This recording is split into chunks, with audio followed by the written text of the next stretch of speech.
বোন, ইফতারি তো সময় হয়ে গেল, চল আমরা ভিক্ষা করতে বের হয়ে পড়ি। ভাই কে আছো, আমাকে 2টা টাকা ভিক্ষা দাও, আল্লাহ তোমাদেরকে ভালো করবে, আমি অনেক গরিব। আরে কোনো পয়সা নাই, যাও এখান থেকে। ভাই আমরা সারাদিন রোজা আছি, ইফতার করবো, আমাদেরকে কিছু পয়সা দাও না। আমার কাছে কোনো পয়সা নেই, আমি ভিক্ষা দিতে পারবো না, যাও এখান থেকে।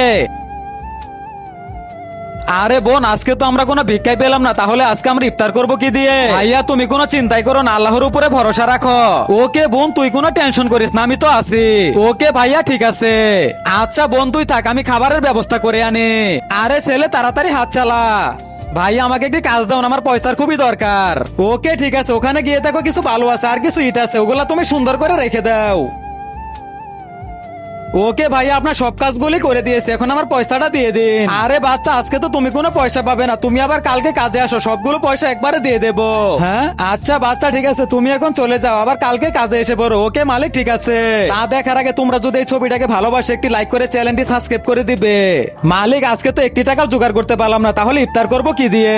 আরে এখানে তো একটি ব্যাগ পড়ে আছে, দেখে তো এই ব্যাগের ভিতরে কি আছে।